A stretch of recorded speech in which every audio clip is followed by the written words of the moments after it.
सार्थ श्री ज्ञानेश्वरी अध्याय 2 ओवी अर्थ. मग संजय धृतराष्ट्र राजास म्हणतो, महाराज ऐका. अर्जुन त्या ठिकाणी शोकाने व्याकुळ होऊन रडू लागला. ते आपले सर्व कुळ पाहून त्याच्या मनात विलक्षण मोह उत्पन्न झाला आणि त्या योगाने त्याचे चित्त द्रवले. कसे म्हणाल तर जसे पाण्याने मीठ विरघळले जाते अथवा वाऱ्याने ढग नाहीसे होतात, त्याप्रमाणे अर्जुन मोठा धैर्यवान होता, तरीही त्याचे हृदय द्रवीभूत झाले. जसा राजहंस पक्षी चिखलात रुतल्यावर म्लान दिसतो, तसा तो ममतेने व्याकुळ होऊन अगदी कोमेजून गेलेला दिसू लागला. तो अर्जुन याप्रमाणे महामोहाने ग्रस्त झालेला पाहून भगवान श्रीकृष्ण त्यास काय म्हणाले. ते म्हणाले, अर्जुना, तू अगोदर असे पहा की या युद्धप्रसंगी तुला युद्ध टाकून जाणे हे शोभते का? अरे, तू आहेस कोण व करतोस काय याचा अगोदर विचार कर. तुला काय झाले सांग बरे. कोणते कमी पडले? तुझे काय करण्याचे राहिले म्हणून तू दुःख करीत आहेस? तू अनुचित गोष्टीकडे कधीही लक्ष देणारा नाहीस किंवा कधीही धीर सोडणारा असा नाहीस. तुझ्याच नावाचा असा महिमा आहे की तुझे नाव ऐकताच अपयशांनी दिगंती पळून जावे. तू शौर्याचे केवळ ठिकाण आहेस व क्षत्रियांचा मुकुटमणी राजा आहेस.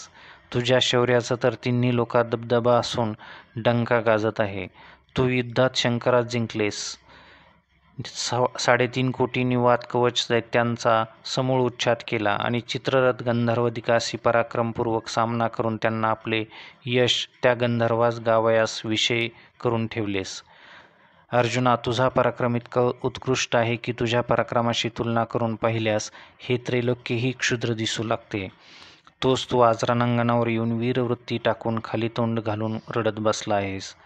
अर्जुना, तू विचार कर की असे केले असता तुला करुणेने इतके दीन करावे काय? अंधकाराने सूर्याला कधी गिळून टाकले आहे का?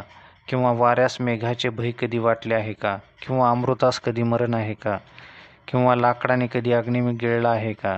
अथवा मिठाने पाणी कधी विरले आहे का? किंवा काळकूट विष हे दुसऱ्याच्या संसर्गाने मेले आहे का? अथवा मोठ्या भुजंगाला कधी बेडकाने गिळले आहे का? कधी कोल्ह्याने सिंहाबरोबर झोंबी केली आहे का? अशा अघटित विलक्षण गोष्टी कधी घडल्या आहेत का? पण काय सांगावे, त्या तू सर्व गोष्टी येथे आज खऱ्या करून दाखविल्यास असे झाले नाही का? म्हणून अर्जुना, तू या मोहाला आपल्या चित्तात कदाचित थारा देशील, पण तसा धारा किंवा त्याकडे लक्ष देऊ नकोस. मनास लवकर धीर देऊन सावध हो.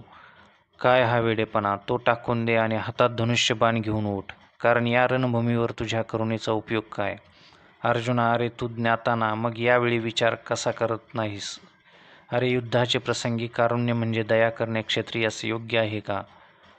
श्रीकृष्ण अर्जुनास म्हणाला, हे तुझे वर्तन आजपर्यंत संपादन केलेल्या कीर्तीचा नाश करणारे व परलोक प्राप्तीस मुकविणारे, अडथळा आणणारे आहे.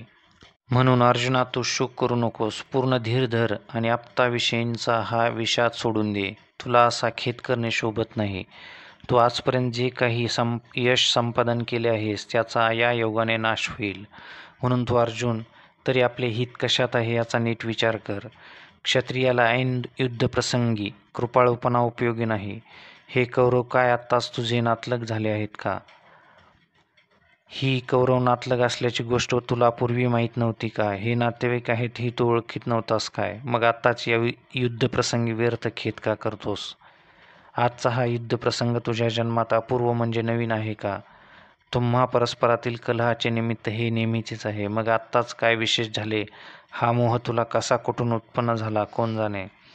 पण अर्जुना, तू हे वाईट केलेस. जर तू हा मोह धरून ममता भ्रांतीत पडलास तर त्याचा परिणाम असा होईल की आजपर्यंत तू मिळवलेली विख्याती लौकिक जाईल आणि इहलोकासही परलोकासही अंतरशील. तुझ्या अंतःकरणातील निभळेपणा हा काही प्रसंगी तुझ्या कल्याणाला कारण होणार नाही, कारण हा निभळेपणा म्हणजे क्षत्रियांना त्यांचा युद्धातील एक अधपतच होय. याप्रमाणे दयाळू भगवंतांनी अर्जुनास पुष्कळ प्रकारे बोध केला. तो बोध ऐकून यावर अर्जुन बोलतो, देवा, तुम्ही हे इतके काही मला सांगावेच नको. प्रथम माझे काय म्हणणे आहे ते ऐका. या युद्धाविषयी आधी आपण विचार करा की खरोखर ही युद्ध नसून हा आमच्या हातून एक मोठा दोष घडत आहे. त्यात प्रवृत्त झाल्यास माझी मोठी हानी होईल असे मला दिसते. इतकेच नव्हे तर आम्हास थोर पूर्वजनांचा उघड उच्छेद करण्याचा मोठा अवघड प्रसंग ओढवला आहे. मातापितरांची सेवा करावी, त्यांना सर्व प्रकारे संतुष्ट ठेवावे असा पुत्राचा धर्म आहे. असे असता उलट त्यांचाच आपण आपल्या हाताने वध कसा बरे करावे? देवा साधू संतांना नमस्कार करावा अथवा घडेल तर त्यांची पूजाही करावी, पण हे सोडून आपण आपल्याच वाणीने त्यांची निंदा कशी करावी? त्याचप्रमाणे हे आमचे गोत्रज व कुलगुरू असे असून आम्हाला नित्यनेमाने सर्वदा पूज्य आहेत.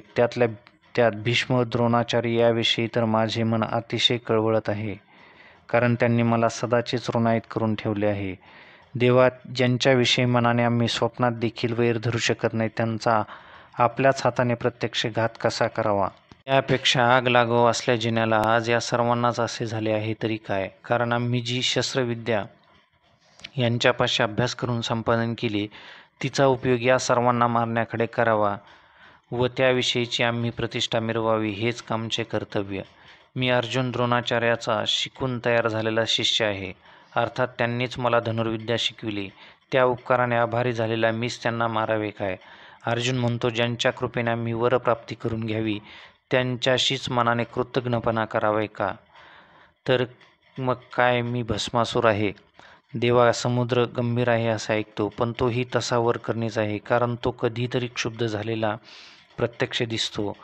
परंतु द्रोणाचार्याच्या मनात क्षोभ उत्पन्न झालेला मात्र आम्ही कधी पाहिला नाही. आकाशाचा अंत नसला तरी त्याचेही मोजमाप करता येईल, परंतु द्रोणाचार्याचे अंतःकरण इतके विचारपूर्ण व सखोल आहे, त्याचे प्रमाण कोणालाही कळत नाही. कदाचित अमृतही आंबेल किंवा कालगतीने वज्रही फुटेल, पण द्रोणाचार्यास क्रोधादी विकार उत्पन्न करण्याचा कसाही प्रयत्न केला तरी देखील त्यांची शांत वृत्ती पालटत नाही. आईशिवाय इतरांची माया व्यर्थ आहे, अशी जी म्हण आहे ती अगदी खरी आहे.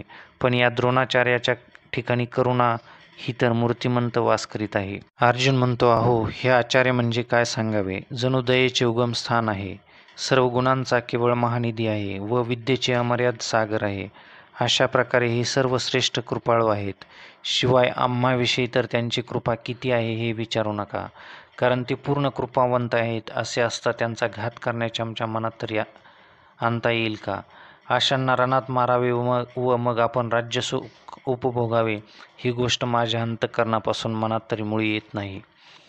इतके हे कृत्य कठीण, यांच्यापेक्षा द्रोणादिकापेक्षा राज्य उपभोग श्रेष्ठ आहेत असे कोणी म्हणेल तर म्हणत विचारे, पण मला तर त्या भोगापेक्षा भिक्षा मागणे बरे वाटते. नाहीपेक्षा देशत्याग करून जावे हे एक, अथवा गिरीकंदरात जाऊन तरी राहावे. परंतु या द्रोणादिकावर आता शस्त्र म्हणून धरू नये. देवा, अहो, नवीन पाजळलेल्या तीक्ष्ण बाणांनी यांच्या मर्मशांनी प्रहार करून त्यांच्या रक्तात बुडलेली जे गलिच्छ भोग ते आम्हा भोगण्याकरिता शोधित बसावे काय? ते रक्तात बुडालेले भोग बाहेर काढून तरी काय करायचे? रक्ताने माखलेल्या त्या भोगाचे सेवन तरी आम्ही कसे करावे? म्हणून भीष्मद्रोणावर बाण टाकण्याची उपयुक्त युक्तिवाद माझ्या मनास मुळी पटत नाही. अर्जुन यावेळेस श्रीकृष्णास असे म्हणतो की, देवा ऐका, मी म्हणतो या गोष्टीचा आपण चांगला विचार करा. पण अर्जुनाचे म्हणणे ऐकूनही श्रीकृष्णास आवडले नाही. हे असे जाणून अर्जुन आपल्या मनात भ्याला व पुन्हा देवास म्हणू लागला की, देव माझ्या या बोलण्याकडे लक्ष का बरे देत नाहीत? बाकी माझ्या मनात जे होते ते मी येथे सविस्तर विचार करून बोललो, परंतु यापेक्षा खरे चांगले कोणते ते तुम्हाला माहीत आहे. ज्यांच्याविषयी आमचे वैर आहे हे अक्षरे ऐकल्याबरोबर आम्ही प्राण सोडावे, तेच भीष्म व द्रोणादिक रणभूमीवर आज युद्ध करण्याच्या निमित्ताने माझ्यासमोर उभे आहेत. तर आता अशांना मारावे किंवा यांना सोडून निघून जावे, या दोहोंमध्ये चांगली गोष्ट कोणती हे आम्हाला तर मुळी समजत नाही. आम्हास कोणती गोष्ट करणे योग्य आहे हे विचार करून पाहिले तरी या प्रसंगी आम्हा सुचत नाही, कारण या मोहाने माझे चित्त व्याकुळ झाले आहे. ज्याप्रमाणे अंधकाराच्या प्रतिबंधामुळे डोळ्याने दिसेनासे झाले, म्हणजे दृष्टीचे तेज लोपते व मग जवळ असलेलाही कोणता पदार्थ दिसत नाही, तशी देवा माझी स्थिती झाली आहे. कारण माझे मन भ्रांतीने ग्रासले, म्हणून आपले हित कशात तेही मला यावेळी समजत नाही. श्रीकृष्ण, आपण विचार करून पाहावे व जे खरे हितकर असेल ते आम्हाला सांगावे, कारण आमचे इष्टमित्र वगैरे सर्व काही तू आहेस. आमचे गुरु, बंधू, बाप, कुलदैवत आणि नेहमी संकटसमयी रक्षण करणारा तूच आहेस. ज्याप्रमाणे श्री गुरु शिष्यांचा सर्वथैव अव्हेर करण्याचे मुळी जाणत नाही किंवा समुद्र नद्यांचा अव्हेर कसा करेल, त्याप्रमाणे आपण माझा अव्हेर करणार नाही. अथवा देवा ऐका, आपणच विचार करा की आई जर मुलाला सोडून गेली तर ते कसे जगेल. तसे आम्हास तू सर्वस्वी एकमेव आधार आहेस व इतका वेळपर्यंत जे मी आपल्याला धर्मशास्त्र सांगितले ते जर तुम्हास पटत नसेल तर पुरुषोत्तमा, जी गोष्ट आम्हास करण्यास उचित असून जी धर्मविरुद्ध नसेल ती तुम्ही सांगा. हे सर्व गोत्रज पाहून माझ्या मनात जो शोक उत्पन्न झाला तो आपल्या उपदेशा वाचून दुसऱ्या कोणत्याही उपायाने नाहीसा होणार नाही. समजा आज मला पृथ्वीचे राज्य मिळाले किंवा इंद्रपदही प्राप्त झाले तरी देखील माझ्या अंतःकरणात उत्पन्न झालेला हा मोह शोक दूर होणार नाही. जसे पूर्णतया भाजलेले बी कितीही उत्तम जमिनीत पेरले तरी त्यास मनमुराद हवे तितके पाणी घातले तरी ते उगवत नाही, किंवा येथे आयुष्य संपले आहे तेथे इतर कोणत्याही औषधांचा काही उपयोग होत नाही, फक्त एक परमामृताचाच उपयोग होतो. तसे मला सर्व राज्यभोग व संपत्ती प्राप्त झाली तरीही जीवित्वाने मोहित झालेल्या माझ्या बुद्धीला या मोहातून पार पडण्यास त्यांचा मुळी उपयोग होणार नाही. हे कृपानिधे, तुझ्या कृपेचा जिव्हाळाचा आधार म्हणजे ब्रह्मत्मैक्य ज्ञानोपदेशाद्वारा उपयोगी पडेल. याप्रमाणे जेव्हा क्षणभर भ्रांती दूर झाली तेव्हा त्या ठिकाणी अर्जुन असे बोलला, परंतु त्याला पुन्हा मोहलहरीने व्यापिले. या अर्जुनाच्या स्थितीवर श्री ज्ञानेश्वर महाराज असे रूपक करतात की विचार केला असता याला ही मोहाची लहर नसून हा काही निराळा प्रकार असावा असे मला वाटते. तो कोणता म्हणाल तर महामोहरूपी अविद्यारूपी काळ सर्पाने अर्जुनास ग्रासले असावे आणि मर्मस्थान जे हृदय कमल त्या ठिकाणी कारुण्याची पूर्ण भरती वेळ आहे अशी संधी साधून त्या महामोहरूपी काळ सर्पाने त्याला दंश केला, त्यामुळे त्या लहरी उतरत नाहीत. अशी त्या विषयाची तीव्रता जाणून त्याच्या कृपादृष्टीने या महामोहरूपी सर्पाचे विष नाहीसे होते. तो श्रीकृष्णरूपी गारुडी अर्जुनाच्या हाके सरसा त्याचे रक्षण करण्याकरिता तेथे धावून आला. अशा त्या मोहाने व्याप्त झालेल्या अर्जुनाजवळ श्रीकृष्ण शोभू लागला.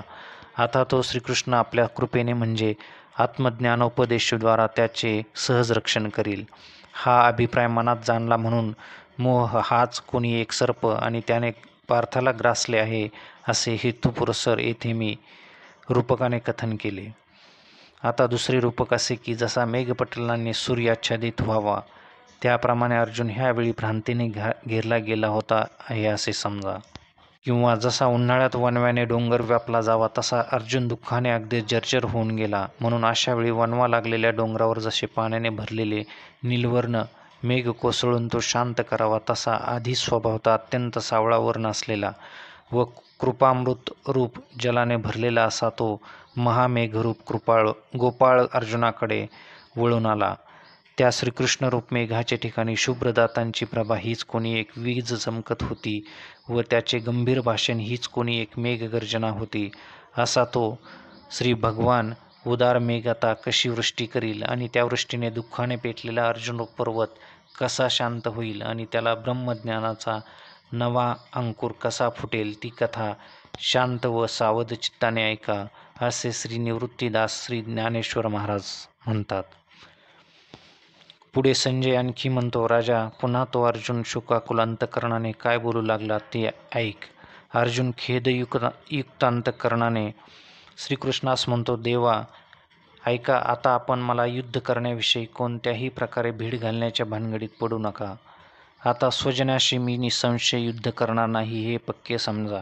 असे पुन्हा आलेल्या मोहाच्या लहरीत एकदम बोलून तो स्तब्ध झाला. अशी त्याची स्थिती देवास मोठे आश्चर्य वाटले.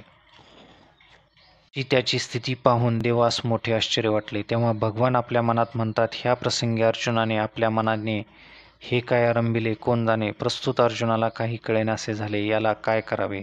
आता याची कोणत्या उपायाने समजूत पडेल.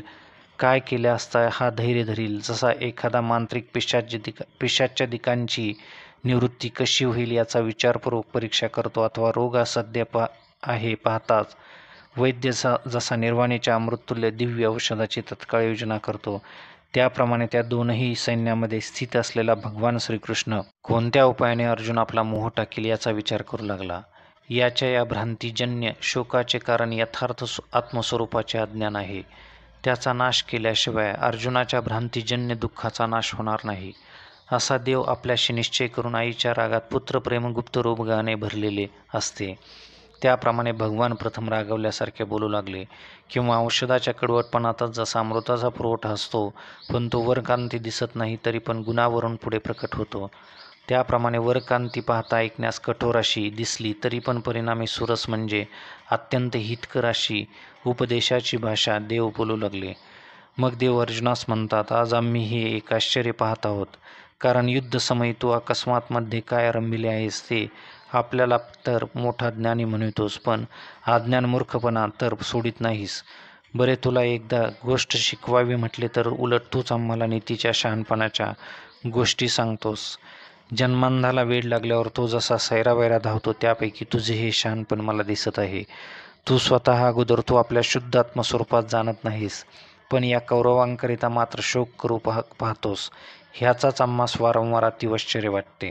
तर अर्जुना, तूच सांग बरे, सर्वज्ञ ईश्वराकडून या विश्वाची जी अनादी रचना झालेली आहे असे म्हणतात ते खोटे आहे का?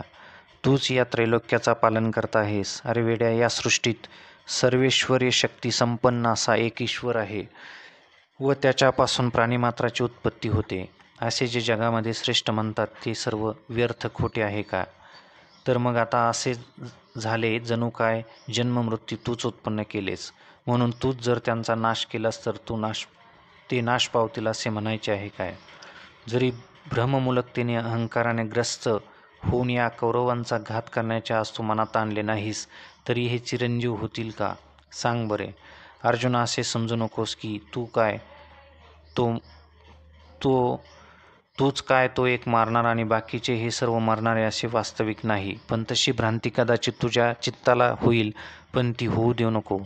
हे सर्व अनादी सिद्ध म्हणजे अनादिकालापासून चालत आले आहे. तू स्वभावतः उत्पत्ती नाश पावणारे आहे, तर मग याबद्दल तू व्यर्थ शोक का करतो? असे असून मूर्खपणामुळे तुला समजत नाही तर नाहीच नाही, पण तू ज्या गोष्टी मनात आणू नयेत त्या गोष्टी मनात आणून त्याचे निष्कारण चिंतन करतोस आणि उलट आम्हालाही ते तू नीतीच्या गोष्टी सांगतोस. जे विचारवंत आहेत ते जन्म आणि मृत्यू ही केवळ भ्रांती आहे असे जाणून देहाविषयी शोक करीत नाहीत. अर्जुना, आणखी एक सांगतो पहा, तुम्ही आम्ही हे सर्व एक राजे जे ह्या ठिकाणी जमलो आहोत ते आपण असे निरंतर राहू किंवा खात्रीने लयाला जाऊ ही भ्रांती सोडून दिली म्हणजे यापैकी एकही खरे नाही असे कळेल. कारण आपला सर्वांचा आत्मा एक आहे. देहाच्या उपाधीने भेद दिसतो. देहाच्या उपाधी संबंधामुळे आत्म्याच्या ठिकाणी भासणारा उत्पत्ती नाश मायेच्या योगाने दिसतो. एरवी वास्तविक जी आत्मवस्तू आहे ती अविनाशीच आहे. ज्याप्रमाणे वाऱ्याने पाणी हलविले म्हणजे ते तरंगाकर्तेस प्राप्त होते, तर या ठिकाणी कोण व कोठे जन्मास प्राप्त झाला असे म्हणता येईल. बरे, पुढे तेच वाऱ्याचे वाहने थांबले व पाणी स्वभावतः स्थिर झाले तर तू त्यात कशाचा नाश झाला याचा विचार कर. आणखी असे पहा की शरीर तरी एकच आहे, पण वय परत्वे त्यातही देखील अनेक दशा दृष्टीस पडतात. हा तू प्रत्यक्ष पुरावा पहा. त्याच शरीरात पहिल्यांदा बालपण दिसते, पुढे तेच बालपण तारुण्यात नाश पावते, परंतु त्या प्रत्येक अवस्थेबरोबर शरीर मात्र काहीसे नाहीसे होत नाही. त्याप्रमाणे असे पहा की एकमेवाद्वितीय आत्मचैतन्याच्या ठिकाणीही अनंत देहांतरे उत्पन्न होतात व नाश पावतात. असे जो यथार्थ जाणतो त्यास भ्रमामुळे होणारे दुःख मुळीही अनुभवावे लागत नाही. पण हे तत्व न कळण्याचे कारण जर कोणते असेल तर ते म्हणजे इंद्रियाधीनता हेच होय, व तीच इंद्रिय व अंतःकरणास आपल्या कह्यात घेतात, विषयोन्मुख करतात म्हणून अज्ञानास भ्रम पावतात. इंद्रिय विषयांचे सेवन करतात त्यामुळे अंतःकरणात सुखदुःखे उत्पन्न होतात. त्या आसक्तीमुळे ते विषय अंतःकरणाला मोहग्रस्त करून टाकतात. ज्या शब्दास्पर्शाधिक विषयांच्या ठिकाणी एकरस नित्य स्थिती अशी कधीही नसते, म्हणजे विषयाचे सुख किंवा दुःख यापैकी निश्चित असे कोणतेही स्वरूप नाही, कारण त्या विषयापासून कधी दुःख होते तर कधी सुख होते असे दिसून येते. आता शब्द विषयांची व्याप्ती पहा की ज्यामुळे जर कानाने निंदापर शब्द ऐकले तर मनात द्वेष उत्पन्न होतो आणि स्तुतीपर शब्द ऐकले तर अंतःकरणात समाधान होते. तसे मऊपणा व कठीणपणाचा हा स्पर्श या विषयांचे दोन प्रकार आहेत. ते शरीराच्या संसर्गाने म्हणजे त्वेगेंद्रिय संबंधद्वारा सुख व दुःखाला कारण होतात. तसेच भेसूर आणि सुरेख अशी दोन स्वरूपे रूपाविषयी आहेत, पण ती डोळ्यांना पाहिल्यावर तद्वारा अनुक्रमे सुख व दुःख उत्पन्न करतात. त्याप्रमाणे गंध विषयाचे सुगंध व दुर्गंध हे 2 प्रकारे आहेत. हे घ्राणेंद्रिय सन्निकर्षद्वारा संतोष व असंतोष उत्पन्न करतात. तसाच चांगला व वाईट असा 2 प्रकारचा रस आहे. तो प्रीती आणि त्रास उत्पन्न करतो. म्हणजे इंद्रिय विषयसंग हाच जीवाला शुद्ध आत्मस्वरूपापासून भ्रष्ट करणारा आहे. असे पहा की जे इंद्रियाच्या स्वाधीन होतात त्यांना शीतोष्णाची बाधा होते. मग ते स्वतः सुखदुःखाकडून जखडले जातात. या विषयाशिवाय जगतात नितांत रमणीय असे दुसरे काही नाही, असे या इंद्रियाचा स्वभाव आहे. हे विषय कसे आहेत असा त्याच्या स्वरूपाचा विचार केला तर ते विषय रोहिणी मृगजळाप्रमाणे किंवा स्वप्नातील गजांत लक्ष्मीप्रमाणे ऐश्वर्याप्रमाणे मिथ्या भासतात. विषय अनित्य आहेत असा तू निश्चय कर आणि तू त्याचा त्याग कर. पार्था त्याची यत्किंचितही संगती करून धरू नकोस. जो पुरुष या इंद्रियाचे जे विषय त्यांच्या स्वाधीन होत नाही त्याला सुख दुःखे ही दोन्ही प्राप्त होत नाहीत. अर्थात गर्भवासाची संगती त्यास कधीही घडत नाही. जन्म प्राप्त होत नाही. अर्जुना, विवेक दृष्टीने जो शुद्ध आत्मा जाणतो व जो या विषयी इंद्रियाच्या पाशात तडाक्यात सापडत नाही तो अविनाशी पूर्ण ब्रह्म स्वरूप आहे असे निश्चंकपणे समजावे. अर्जुना, तुला आणखी एक गोष्ट सांगतो. ती फक्त जे आत्मानात्म विचार पारायण आहेत ते विचारवंत लोक ओळखतात. असे पहा की देहादी उपाधिरूप जगामध्ये सर्व व्यापक असे जे एक गूढ आत्मचैतन्य आहे त्याचाच तत्वज्ञ म्हणजे जगाचे अंतिम तत्व जाणणारे संत सदैव स्वीकार करतात. ज्याप्रमाणे पाण्यामध्ये दूध एकरूप होऊन मिसळून गेलेले असते पण राजहंस पक्षी त्याला पाण्यापासून निवडून अगदी वेगळे करतो, अथवा चतुर सोनार लोक डागलग सोने अग्नीत घालून ताव देऊन त्यातील हिनकस धातू काढून टाकून वाईट सोन्यापासून शुद्ध सोने निवडून अगदी निराळे काढतात, किंवा बुद्धीच्या चातुर्याने दही घुसळले असता शेवटी जसे सारभूत लोणी निघालेले दृष्टीस पडते, अथवा एकत्र मिसळलेले फलकट किंवा कोंडा आणि धान्य ही वाऱ्यावर धरून उफणल्यावर ज्याप्रमाणे निव्वळ धान्य खाली जागेवर राहते व उडून जाते ते फुलकट, त्याप्रमाणे विचारांती ज्याचा निराश होतो तो प्रपंच ज्ञानीपुरुषांकडून सहज टाकला जातो व मग ज्ञानीपुरुषाला विचार करण्याला फक्त त्रिकालबाधित तत्व अर्थात ब्रह्म उरते.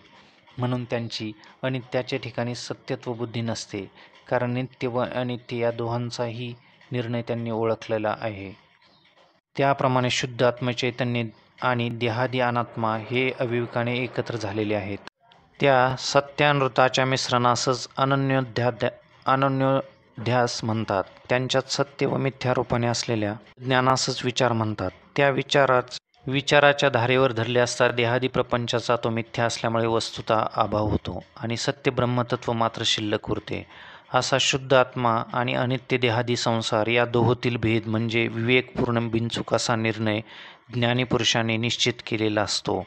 आता सार काय असार काय याविषयी विचार केला असता त्यात जी भ्रांती असते ती असार आहे आणि जे आत्मतत्व स्वभावता नित्य आहे ते सार आहे असा तू जाणून निश्चय कर.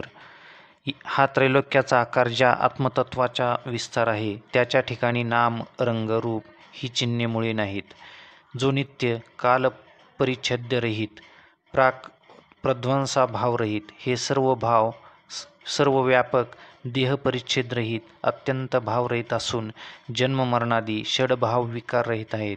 म्हणून त्याचा जरी नाश करू म्हटले तरी तो कधीसुद्धा होणार नाही.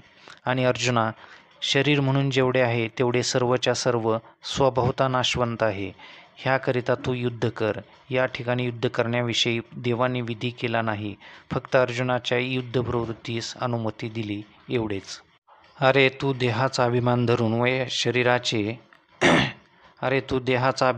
व या शरीरावर दृष्टी ठेवून मी अर्जुन मारणार आहे आणि कौरव मरणारे आहेत असे म्हणत आहेस, तरी पण अर्जुना त्यातील खरा तत्वार्थ तुला कळत नाही. जर यथार्थ विचार करशील तर तू मारणारा नव्हे व ते मरणारेही नव्हेत. ज्याप्रमाणे स्वप्नात पाहिलेले विषय स्वप्नात खरे भासतात परंतु जागृत होऊन पाहावे तो काही एक नसते, त्याप्रमाणे हे सर्व माईक आहे असे समज. तू भ्रमात पडला आहे. सारे मनुष्याच्या सावलीवर शस्त्राने प्रहार केला तर तो घाव जसा त्याच्या अंगास लागत नाही किंवा पाण्याने भरलेले भांडे पालथे केल्यावर त्यातील सूर्य प्रतिबिंब नाहीसे झालेले दिसते, परंतु त्या प्रतिबिंबाबरोबर खरा सूर्य मात्र नाश पावलेला नसतो. अथवा आकाश हे बांधलेले घरात त्या घराच्या आकृतीचे झालेले नसते, पण ते घर मोडल्यावर ते नष्ट न होता त्याचे सहजच मूळ स्वरूप जसेच्या तसे राहते. त्याप्रमाणे शरीर नाश पावले तरी मूळ आत्मस्वरूपाचा कधीही नाश होत नाही. म्हणून तू ही जन्ममरणाची नुसतीच भ्रांती आत्म्यावर आरोपू नकोस. मनुष्याने ज्याप्रमाणे जुने झालेले वस्त्र टाकावे व नवे धारण करावे, नेसावे, त्याप्रमाणे हा चैतन्यनाथ आत्मा एक देह टाकून दुसऱ्या देहाचा स्वीकार करतो.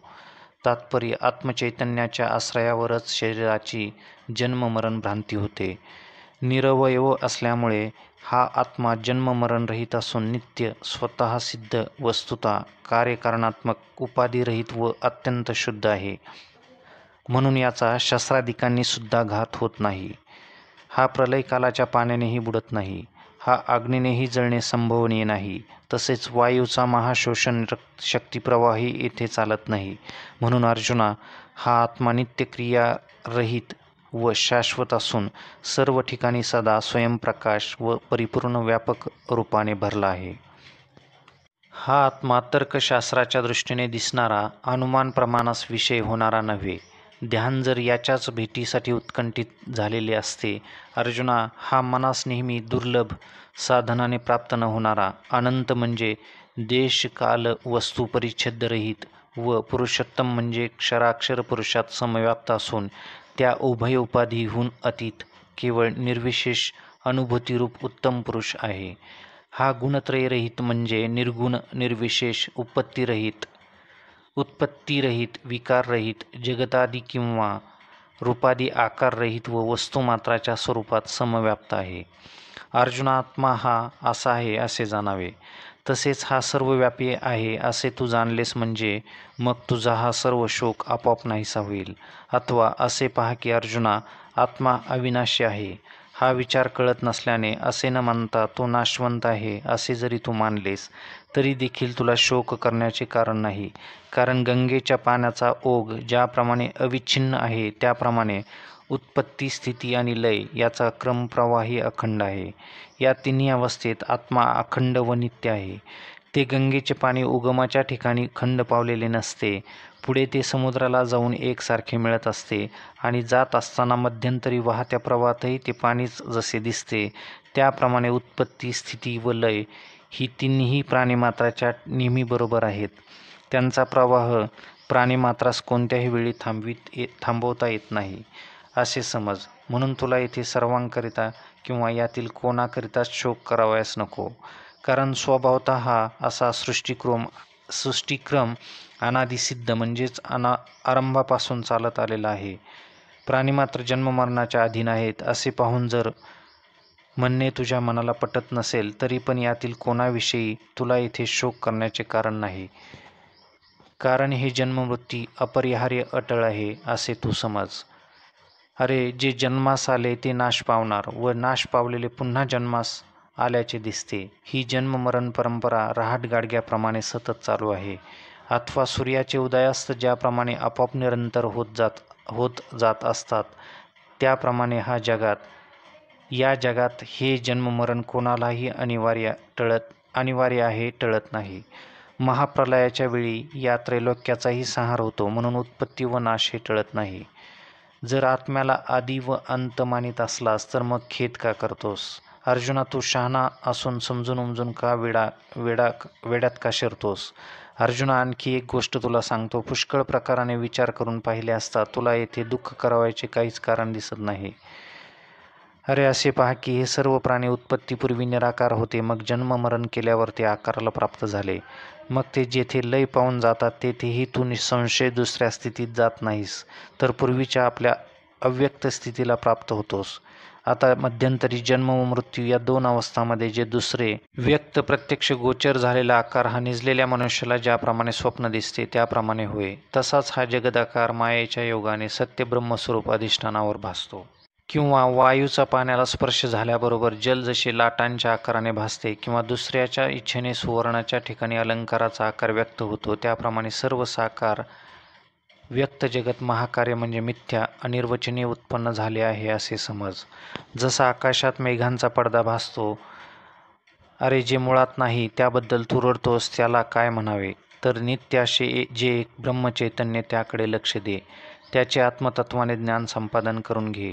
साधूंना त्या ब्रह्माची आवड, तीव्र जिज्ञासा उत्पन्न झाल्याबरोबर विषय त्या संतांना सोडून जातात आणि ज्या ब्रह्माची आत्मतत्वाने प्राप्ती होण्याकरिता वैराग्य संपन्न अधिकारी वनवासी होतात आणि त्या ब्रह्मप्राप्तीकडे दृष्टी ठेवून श्रेष्ठ मुनी ब्रह्मचर्यादी व्रते व तपे आचरतात. कित्येक जण त्या शुद्ध ब्रह्मास एकाग्र अंतःकरणाने निरीक्षण करून पाहतात. अंतर्यामी स्थिर होऊन सर्व प्रकारचा संसार विसरतात. कित्येकास त्याचे गुणानुवाद गाताना चित्तास उपरती वैराग्य उत्पन्न होऊन शेवटी त्यांना अमर्याद निस्सीम व त्यांच्या ठिकाणी अखंड तन्मयता लाभली.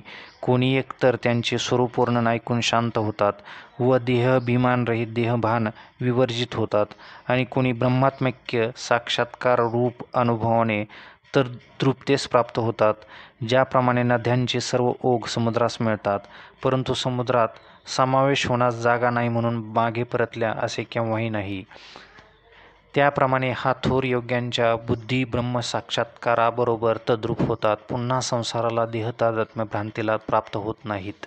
अर्जुना, जे सर्वत्र सर्व देहात सर्वांतर्यामी रूपाने व्यापलेले आहे व ज्याचा घात करू केले असता तो होत नाही, असे एक विश्वव्यापी अधिष्ठान चैतन्य आहे असे तू लक्षात ठेव. ज्या अधिष्ठान चैतन्याचा केवळ आश्रयावर व सर्व जग व स्वभावतः उत्पन्न होते व नाश पावते, तर मग तू यातील कशाविषयी शोक करावास ते सांग. हे अर्जुना, विचार करून पाहिले असता तुझ्या मनाला हे का पटत नाही ते मला समजत नाही, परंतु एकंदरीत हा शोक करणे अनेक प्रकारे तुला अनुचित आहे. अरे वेड्या, अजून तू का विचार करीत नाहीस? हे तू मनात काय घेऊन बसला? अरे ज्या स्वधर्म आचरणाने मनुष्य तरतो त्याला तू अगदी विसरला आहेस.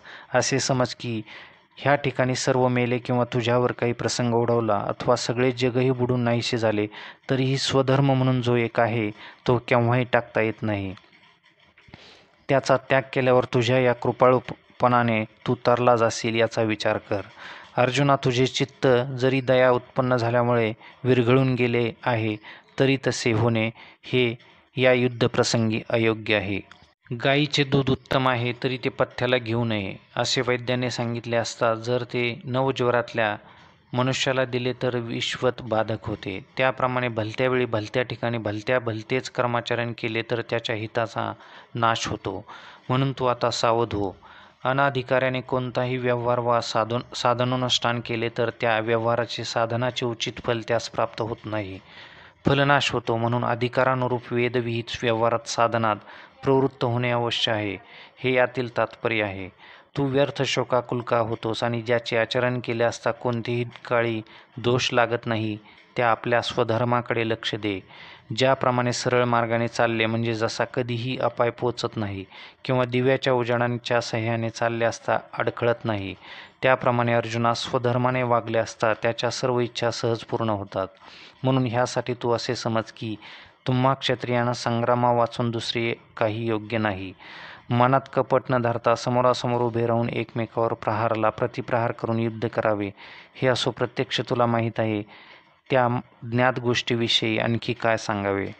अर्जुना, सांप्रत हे युद्ध म्हणजे तुमचे पूर्वजन्मीचे भाग्य समजा, अथवा सर्व धर्माचा ठेवा उघड रूपाने प्रकट झालेला आहे. अरे याला युद्ध काय युद्ध म्हणावे? हा तर तुमच्या प्रतापाने मूर्तिमंत स्वर्ग या तुम्हापुढे युद्धरूपाने उभा केला आहे. किंवा तुझ्या गुणांचा लौकिक ऐकून तुझवर अतिशय आसक्त झाल्यामुळे ही कीर्तिरूप श्री उत्कट स्वेच्छेने तुला वरण्यास आले आहे. असल्या प्रकारचे युद्ध क्षत्रियाला सहज प्राप्त होणारे नव्हे, कारण क्षत्रियाने पुष्कळ पुण्य करावे तेव्हा त्याला हा असला युद्धप्रसंग प्राप्त होतो. परंतु ज्याप्रमाणे एखाद्याला मार्गाने जाताना इच्छित फळ देणारा चिंतामणी अकस्मात सापडावा किंवा जांभई आल्यामुळे तोंड पसरले असता त्यात अकस्मात येऊन अमृत पडावे, त्याप्रमाणे हा युद्धप्रसंग अनायासाने तुला प्राप्त झाला असे तू समज. आता असला हा संग्राम टाकून नसत्या भलत्या गोष्टीचा शोक करत बसलास तर तू आपणच हानी करून घेतली आहेस असे होईल.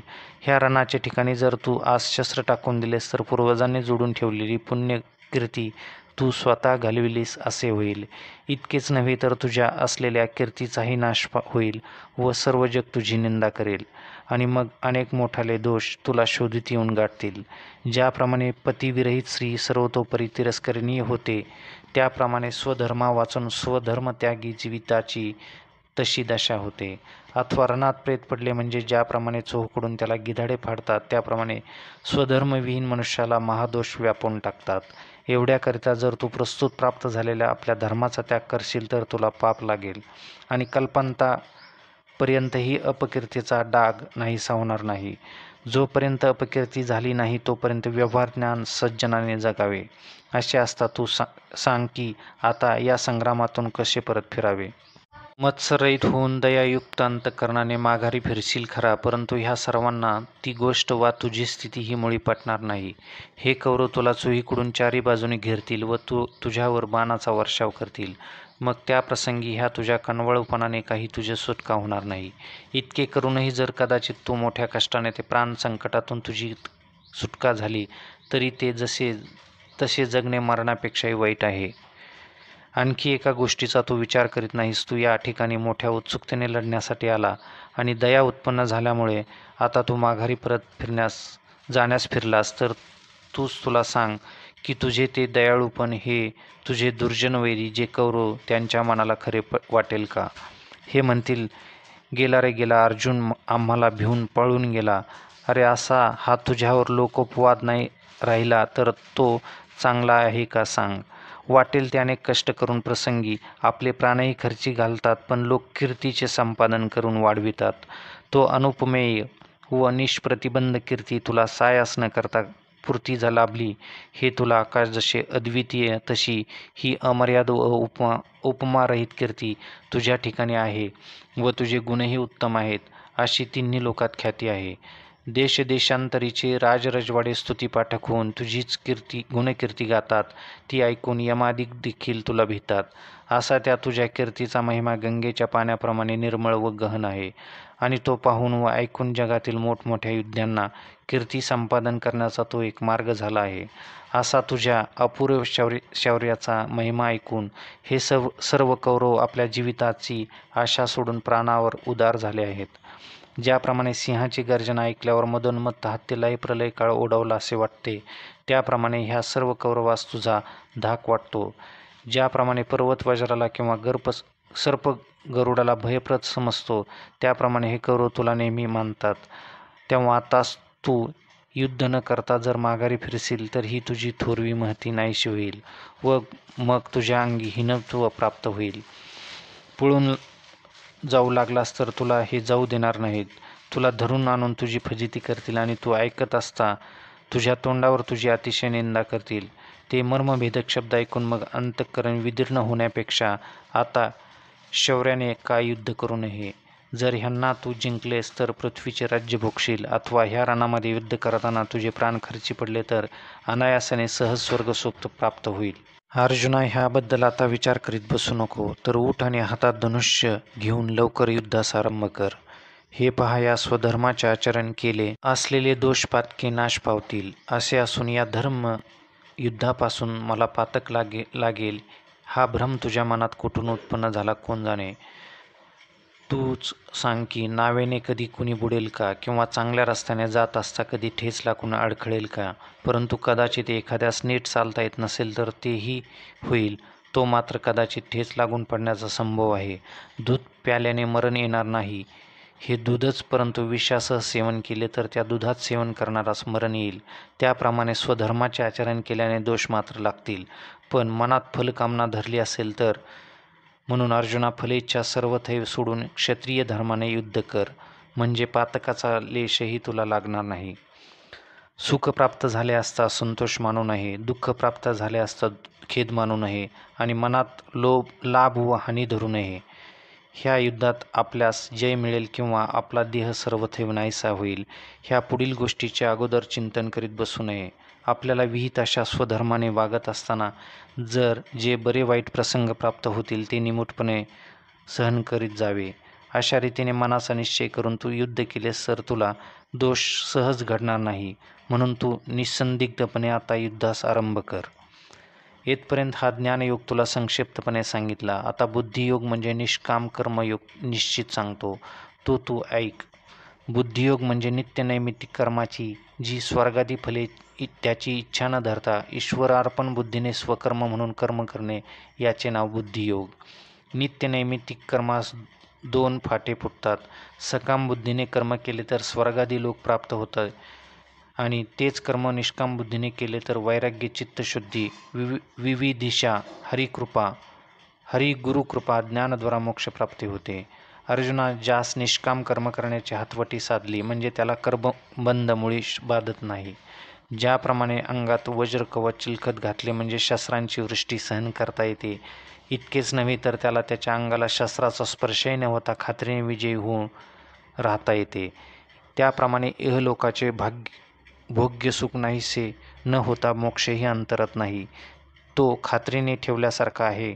व ज्या निष्काम कर्मयोगात पूर्वीपासून चालत आलेले पवित्र धर्मानुष्ठान शुद्धपणाने चालू राहिलेले दिसून येते. म्हणून निष्काम कर्मानुष्ठान करीत राहावे, परंतु त्या कर्मफळाची इच्छा धरू नये.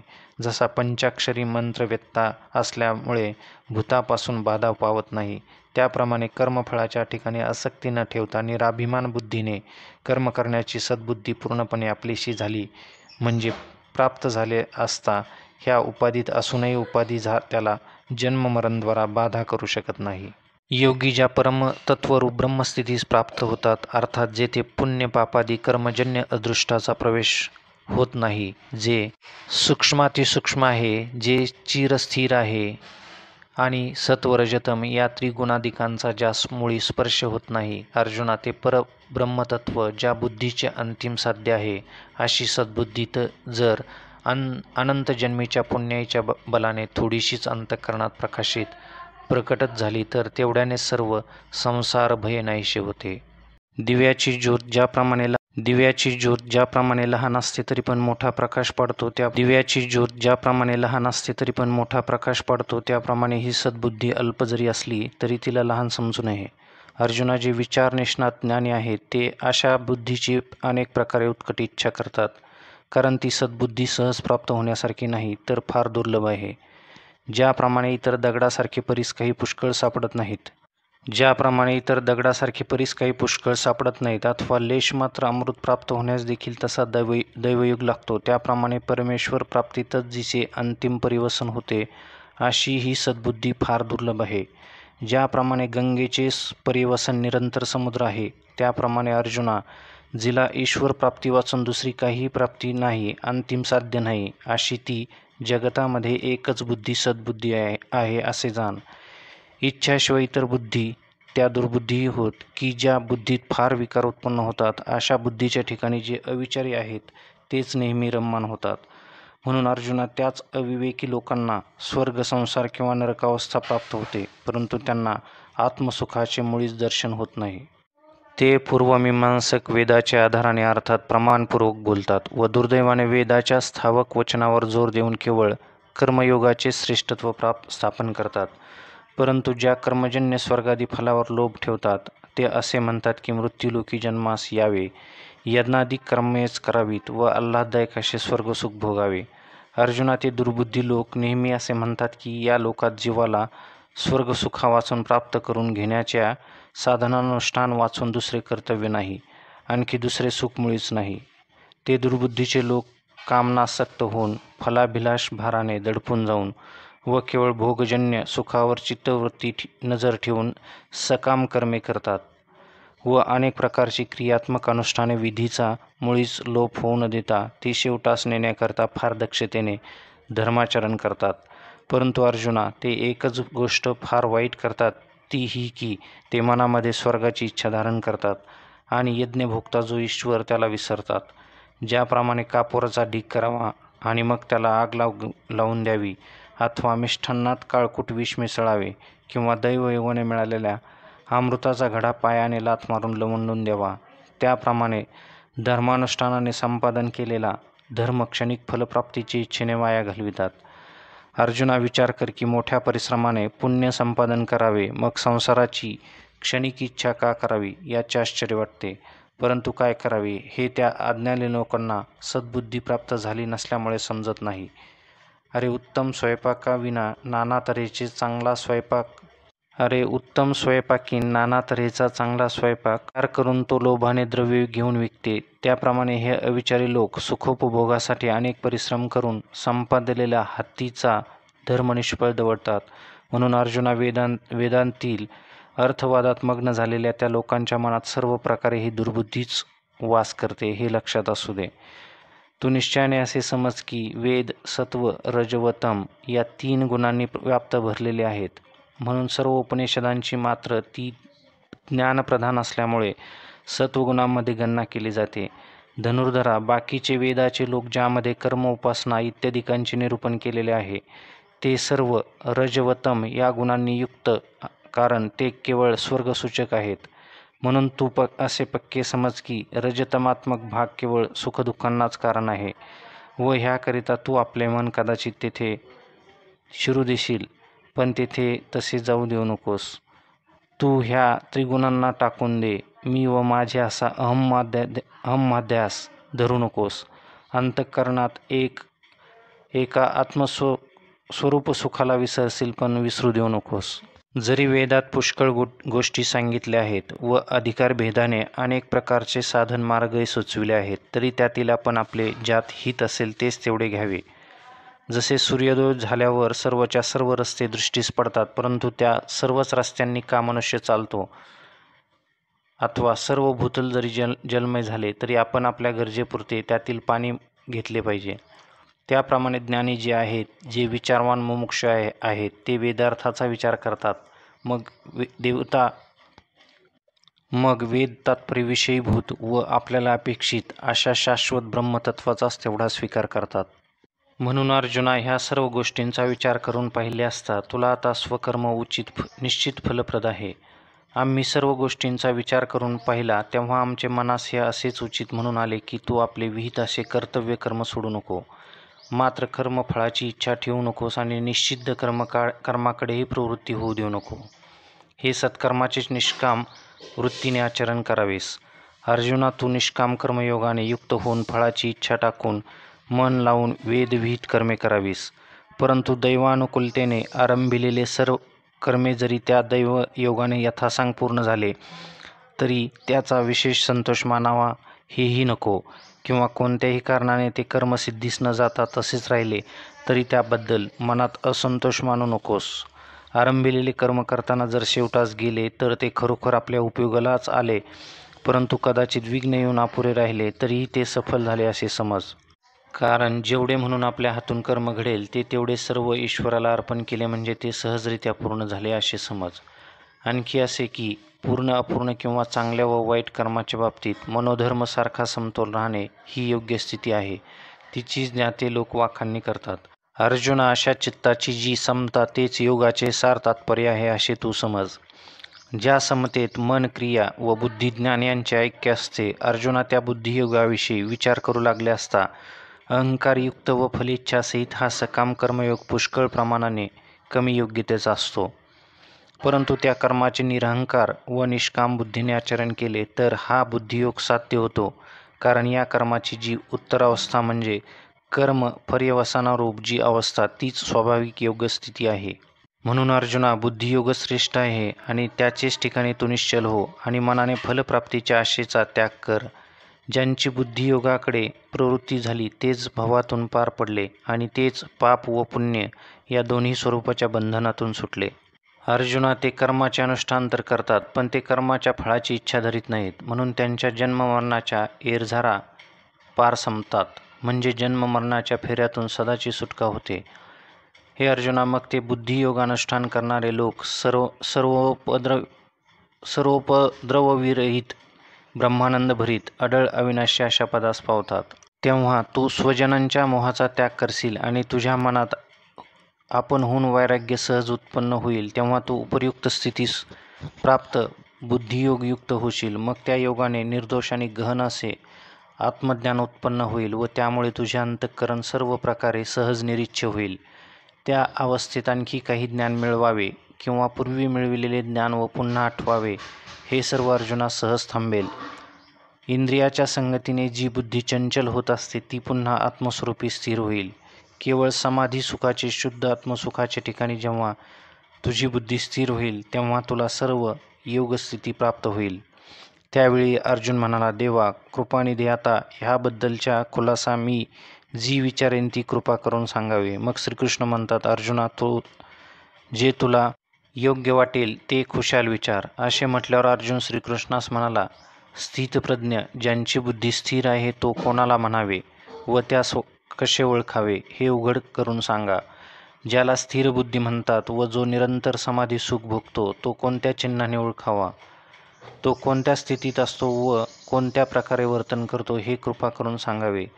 तेव्हा षड्गुण ऐश्वर्य संपन्न सर्व गुणाचे अधिष्ठान व परब्रह्मावतार असे भगवान श्रीकृष्ण काय बोलू लागले. भगवान म्हणतात, अर्जुना ऐक, मनातील जी बलवत्तर विषयासक्ती कामवासना तीच आत्मानंद अनुभवाला नेहमी प्रतिबंध विघ्न करते.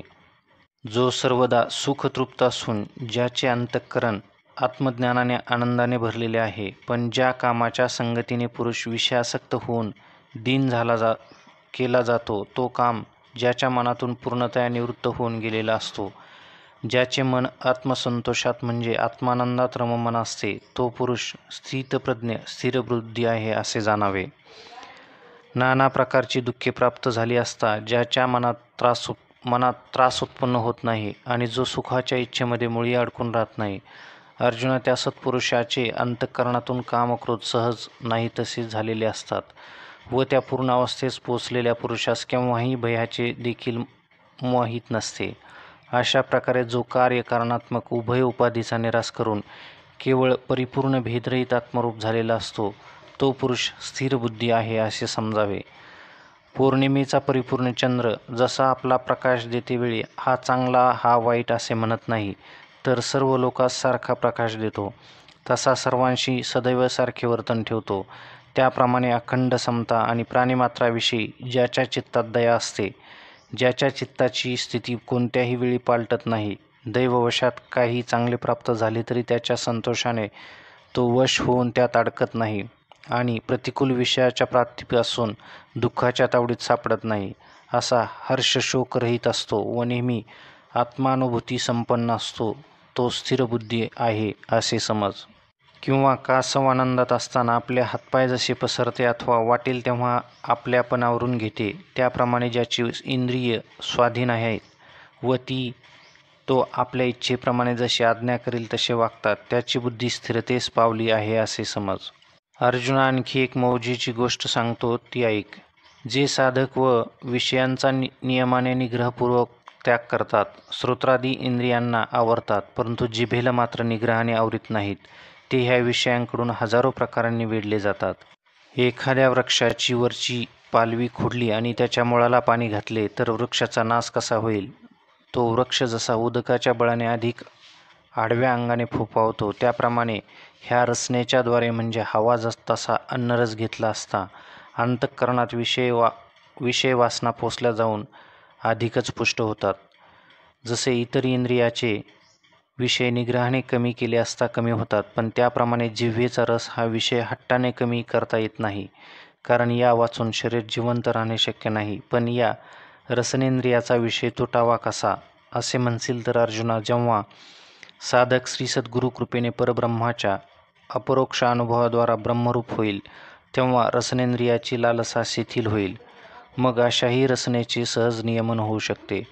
ज्यावेळी ते ब्रह्म मीच आहे असा साक्षात्कारात्मक अनुभव येतो, त्यावेळी शरीराचे व्यवहार नाहीसे म्हणजे दृढ मिथ्यात्वनिश्चय होऊन इंद्रिय आपापल्या विषयांना विसरून जातात. एरवी अर्जुना, असे न झाले तर ही इंद्रिये इतर दुसऱ्या कोणत्याही साधनानुष्ठानाने स्वाधीन होत नाहीत. म्हणून जे या इंद्रियांना जिंकण्याकरता जपून दक्षतेने निरंतर प्रयत्न करतात, जे साधक आपल्याभोवती अभ्यासाचे घरटे करून यमनियमाची ताटी लावतात आणि मनाला तर सदा मुठीत धरून असतात, अशा साधकाला ही इंद्रिये विषय भोगण्याकरता व्याकुळ करून टाकतात.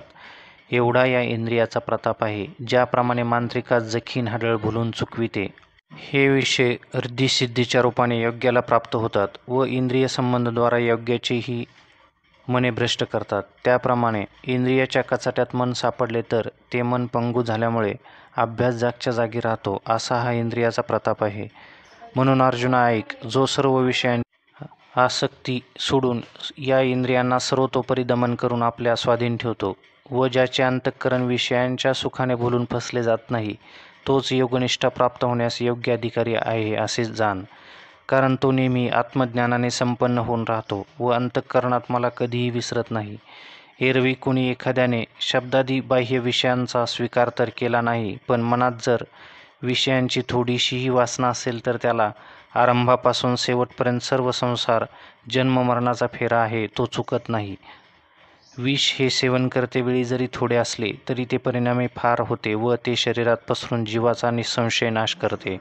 त्याप्रमाणे मनात विषयीचा सूक्ष्म संस्काररूप थोडी इच्छा राहिली तरी ती सर्व विचारसमूहाचा घात करते. अरे, अंतःकरणात विषयांची भोगत्व रूपाने नुसती आठवण जरी झाली तरी ती संगरहित विरक्तालाही पुन्हा त्या विषयाचा संग घडतो व त्या विषयासक्तीद्वारा मूर्तिमंत काम उत्पन्न होते. जेथे काम उत्पन्न झाले तेथे अगोदरच क्रोध आपले बिऱ्हाड घेऊन ठेवल्यासारखा आला म्हणून समज, व क्रोध जेथे आला तेथे कर्तव्याविषयीचा अविचार हा ठेवलेला आहे असे समज. ज्याप्रमाणे दिव्याची ज्योत प्रचंड वाऱ्याने नाहीशी होते, त्याप्रमाणे संमोह अभिव्यक्त झाला की अविचारामुळे स्मृती नाश पावते. सूर्य मावळण्याची वेळ होताच रात्र जशी सूर्यतेजाला गिळून टाकते, त्याप्रमाणे स्मृतीचा भ्रंश झाल्यावर मनुष्याची तशी दयनीय दशा होते. मग केवळ अज्ञानंधता होऊन तद्वारा सर्व व्यापिले जाते. तेव्हा अंतरात बुद्धीही व्याकुळ होते. सर्वत्र केवळ अज्ञानांधकार होतो, त्याचे सर्वावर आवरण पडते. त्यामुळे त्याची बुद्धी आंधळी होऊन त्याला काही सूचनाशे होते व मग तो परमात्मप्राप्तीस सर्वथैव वाचवतो. जसा जन्मांधाला पाळण्याचा प्रसंग प्राप्त झाला तर तो अगतिकतेने दीन होऊन सैरावैरा धावू लागतो. त्याप्रमाणे अर्जुना, मग बुद्धीला भ्रमण होते. अशा रीतीने बुद्धीला स्मृती भ्रंश झाला म्हणजे मग बुद्धी सर्वतोपरी घोटाळ्यात पडते आणि मग सर्वच्या सर्व ज्ञान समूळ नष्ट होते. शरीरातील प्राण निघून गेला म्हणजे देहाची प्रेतर उपदेशा होते. त्याप्रमाणे बुद्धी नष्ट झाल्यावर ज्या जीवाची स्थिती होते त्या जीवाची स्थिती होते असे समज.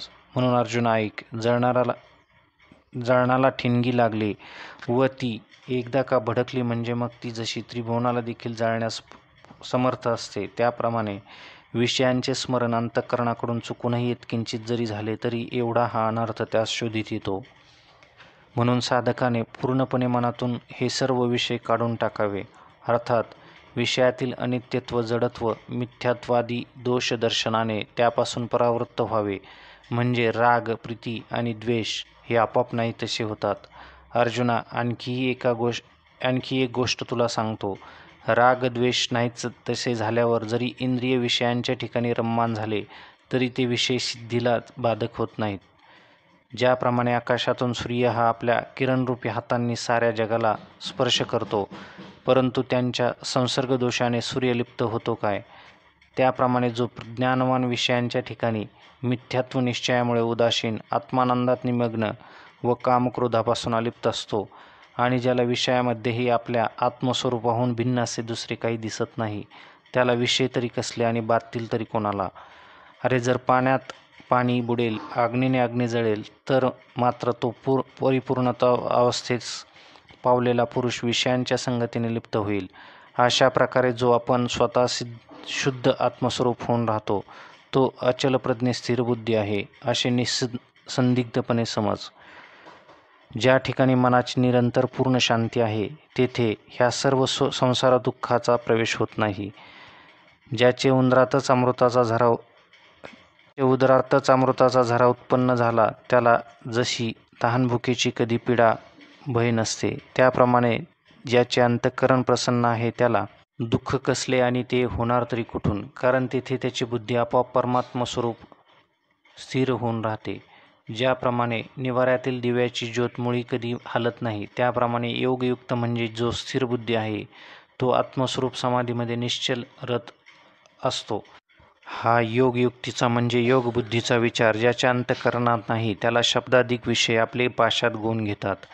अर्जुना, त्याच्या बुद्धीला कधीही अर्जुना, त्याच्या बुद्धीला कधीही स्थिरता लाभत नसते व बुद्धी स्थिरतेच्या प्राप्तीविषयी त्याच्या अंतःकरणात आदर व तीव्र इच्छाही उत्पन्न होत नाही. अर्जुन पहा, स्थिरपणाची नुसती भावनाही त्याचे अंतःकरणात मुळी उत्पन्न होत नाही, तर त्याला शांती कशी प्राप्त होईल? पापी मनुष्याच्या ठिकाणी मोक्ष जसा चुकूनही वास्तव्य करीत नाही, त्याप्रमाणे जेथे शांतीचा ओलावा लेश नाही, तेथे सुख हे चुकून देखील प्रवेश करीत नाही. हे पहा, जर विस्तवात घातलेली धान्याची भरजीत बीजे उगवतील तरच शांतीहीन मनुष्याला सुखप्राप्ती घडू शकेल. म्हणून मनाचे चंचलत्व व त्याचे नियमन न करणे हे सर्वतोपरी दुःखाचे कारण आहे. याकरिता मुमुक्षाने इंद्रिय निग्रह आवश्यक करावा. जे पुरुष इंद्रिय जे म्हणतील ते त्याच्या इच्छेप्रमाणे वागतात, ते ह्या विषयरूपी सागरातून आपण तरलो आहो असे समजत असेल तर ते खरोखर तरले नाहीत. ज्याप्रमाणे एखादी नीव तीराजवळ येऊन टेकते न टेकते तोच जर वादळ उत्पन्न होऊन त्या वादळात नाव सापडली तर ती ज्या आपत्तीनं चुकून आली त्याच अपायापर्यंत पुन्हा सापडते. त्याप्रमाणे सिद्धेदशेला पोचण्याजवळ आलेल्या म्हणजे कृतार्थ होण्याच्या बेतात असलेल्या पुरुषाने जरी कौतुकाने इंद्रियाचे लालन केले, लाड पुरविले, तरी तो संसार दुःखाने व्यापला जातो असे समज. म्हणून धनंजया, आपली ही इंद्रिय जर आपल्या आज्ञेच्या अधीन करता येतील तर मग ह्यापेक्षा अधिक दुसरे सार्थक आहे ते काय? ज्याप्रमाणे कासव प्रसन्न असतानाही आपले हातपाय अवयव पसरते व आपले पसरलेले अवयव स्वइच्छेने परत आवरते, त्याप्रमाणे त्याची इंद्रिय स्वाधीन असून तो म्हणेल त्या आज्ञेप्रमाणे करतो, त्याचीच बुद्धी स्थिरत्वा परत पावली असे समज. अर्जुना, आता पूर्णावस्थेस प्राप्त झालेल्या ज्ञानास ओळखण्याची आणखी एक सूक्ष्म गूढ खूण तुला सांगतो. सर्व प्राणी आत्मज्ञान निद्रापरवश ज्या आत्मस्वरूपाच्या ठिकाणी निजलेले आहेत, तेथे त्यास उजाडलेले असते. म्हणजे त्या आत्मस्वरूपाविषयी ज्याला पूर्ण यथार्थ ज्ञान असते आणि जो व्यावहारिक विषय सुखाच्या प्राप्तीविषयी प्राणी मात्र जागे आहेत, त्याविषयी सुखाच्या ठिकाणी जो निजलेला अहम माध्यम रसरहित असतो, तोच अर्जुना खरा उपाधिरहित स्थिर बुद्धी गंभीर आणि मुनीमध्ये म्हणजे मनन करणारामध्ये श्रेष्ठ आहे असे समज. पार्था, आणखी एक प्रकाराने तो स्थित प्रज्ञ मनुष्य ओळखता येतो. तो प्रकार कोणता तो ऐक. समुद्राच्या ठिकाणी जशी निरंतर शांतता असते, जरी समुद्रास पावसाळ्यात सर्व नद्यांचे प्रवाह तुडुंब भरून मिळतात, तरी त्यामुळे तो किंचितही वाढत नाही व आपल्या मर्यादेचे उल्लंघन करत नाही. अर्जुना, उन्हाळ्याच्या वेळी सर्व नद्यांचे पाणी जरी आटून जाते तरी तो समुद्र ज्याप्रमाणे ओसरून यत्किंचितही कमी होत नाही, त्याप्रमाणे रिद्धिसिद्धी प्राप्त झाल्याने त्या पुरुषाच्या बुद्धीला उल्हास होत नाही आणि त्या जर प्राप्त न झालेल्या तरी त्यास असंतुष्टता, धैर्य, गलितता प्राप्त होत नाही. सूर्याच्या घरी दिव्याचे ज्योतीचा प्रकाश केला तरच उजेड पडतो काय? किंवा तो दिवा न लावला तर तो सूर्य अंधारात कोंडला जाईल काय? त्याप्रमाणे त्या पुरुषाच्या घरी रिद्धिसिद्धी आल्या आहे व गेल्या काय त्याची भानही त्याला नसते, कारण तो अंतःकरणाने नित्यनिरतिशय परमात्म सुखाच्या ठिकाणी निमग्न झालेला असतो. तो आपल्या ऐश्वर्यापुढे इंद्रानुभवनालाही तुच्छ मानतो. त्याला भिल्लाच्या पाल्याच्या झोपड्यापासून कसे समाधान होणार? जो अमृताला देखील नाव ठेवतो किंवा अमृत सेवनात स्थिर तृप्त असतो, तो जसा कांजी पेज पित नाही, तसा आत्मानंदाचा अनुभव घेणारा पुरुष क्षुल्लक वृद्धीच्या क्षुद्र ऐहिक ऐश्वर्याचा उपभोग घेत नाही. ज्या पुरुषाला स्वर्गसुखाची पर्वा मोजदात नाही, त्याला क्षुल्लक सामान्य वृद्धिसिद्धीची काय किंमत? ह्याप्रमाणे जो आत्मज्ञानाने संतोष पावला आणि परमानंदाने निमग्न होऊन पुष्ट झाला, तो खरा स्थिर बुद्धी आहे असे समज. तो आपल्या ठिकाणी मीपणा घालून व सर्व विषय वासना टाकून सर्व जगत स्वतः अधिष्ठान ब्रह्मरूप समजून जगात संचार करतो. जे निष्काम पुरुष अशा अमर्याद ब्रह्मस्थितीचा अनुभव घेतात ते अनायासेच परब्रह्मास आत्मतत्वाने प्राप्त होतात. कारण ज्या स्थितप्रज्ञाला देह असताना देह तादात्म्यरहित चिद्रूप ब्रह्मस्थितीस प्राप्त झालेला जीवनमुक्ताला देहाच्या अंतकाळी मरणसमयी होणारी व्याकुळता, तळमळ, चिंता ज्या ब्रह्मस्थितीमुळे प्रज्ञाच्या चित्तात उत्पन्न होऊन देहप्रहित ब्रह्मस्थितीरूप विदेह कैवल्यास प्रतिबंध करू शकत नाही. संजय धृतराष्ट्रास म्हणतो, राजा, तीच ही स्थिती श्रीकृष्णाने स्वतः आपल्या मुखाने अर्जुनाला सांगितली. असे श्रीकृष्णाचे बोलणे ऐकल्यावर अर्जुनाने आपल्या मनात असे म्हटले की ही विचारसरणी आता आमच्या कार्यास पथ्यावर पडली. सर्वच्या सर्व कर्माचा श्रीकृष्णाने येथवरच्या निरूपणात निषेध केला. त्या निषेधानेच माझे युद्ध करणे सहज थांबले. असे असले तरीही मी युद्ध करावे म्हणून मला तू युद्ध कर असे बजावून सांगतोस. ह्याप्रमाणे श्रीकृष्णाचे भाषण ऐकून अर्जुन आपल्या मनात फार हर्षित झाला. आता तीच शंका घेऊन पुढे अर्जुन चांगला प्रश्न करील. तो प्रसंग सुरस आहे. जणू तो सर्व धर्माचे उत्पत्तीस्थान अथवा विचाररूपी अमृताचा अप्राप्त समुद्र आहे. त्या संवादाचे निरूपण सर्वश्रेष्ठ जगदीश्वर स्वतः करतील व हे गोष्ट श्री निवृत्तीदास श्री ज्ञानदेव सांगतील.